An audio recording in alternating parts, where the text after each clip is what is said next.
Bonjour à tous, je m'appelle Mlamali et aujourd'hui je vais vous parler de mon projet de fin d'études. L'objectif principal de ce projet, c'était de développer un outil de classification automatique d'audio, de son de percussion. Alors, avant de me plonger dans mes études d'ingénieur à CYTech, j'ai longtemps été compositeur musical, beatmaker, et j'utilisais des drum kits, des banques de sons téléchargées sur internet pour composer mes instrumentales, ma musique. Très souvent, ces kits de sons étaient désorganisés, avec des fichiers audio au nom générique, des fichiers mal rangés dans des mauvais dossiers, avec des noms qui ne correspondaient pas, des noms de types d'instruments qui ne correspondaient pas. Et c'était très frustrant parce que ça rendait le processus de composition, qui devait être créatif et fluide, en un processus laborieux et fastidieux. Et c'est là que mon projet est né. Pourquoi ne pas utiliser la technologie, l'IA, le code, pour résoudre ce problème? Pourquoi ne pas créer un outil qui pourrait automatiquement classer et ranger ces sons de percussion? Comment j'accomplis cela? Alors, un seul mot, machine learning. Le machine learning, c'est une branche de l'intelligence artificielle qui vise à donner aux machines la capacité d'apprendre à partir de données. Alors, au lieu de donner des règles spécifiques à notre système, on lui donne des exemples pour qu'il apprenne de lui-même à accomplir la tâche. Ici, notre tâche, c'est classifier des audios. Pour entraîner ce système, j'ai constitué un jeu de données comprenant 14 classes de sons, chacune correspondant à un type d'instrument de percussion.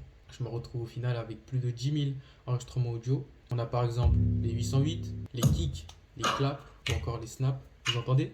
Même dans une seule classe, la variété de sonorités est immense. C'est précisément ce défi que doit relever mon système, être capable de distinguer non seulement les différentes classes, mais aussi les nuances au sein de chaque classe.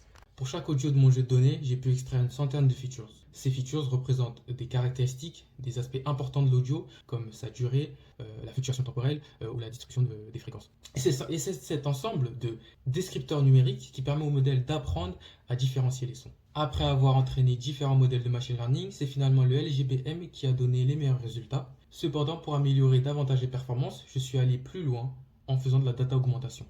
La data augmentation, c'est tout simplement une technique qui consiste à ajouter de nouvelles données d'entraînement, des versions modifiées des audios originaux, en introduisant des variations telles que du bruit, de la réverbération, des changements de ton ou toutes sortes d'altérations. Cela a rendu notre modèle beaucoup plus performant, beaucoup plus robuste, plus précis face aux nouveaux sons. J'ai développé l'application Drum Classifier, une application simple et interactive.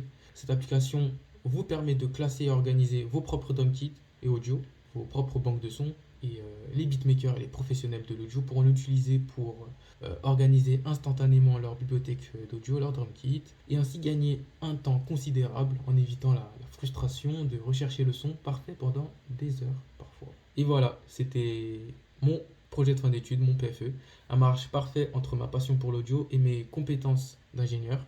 Ici, le lien de mon GitHub, l'arrobase de mon GitHub pour tester l'application et constater sa performance par vous-même. C'était avant tout un défi personnel, ce projet, une preuve que des outils performants peuvent être créés sans forcément entraîner de gros réseaux de neurones, sans forcément puiser dans les ressources exigeantes et parfois contraignantes du deep learning.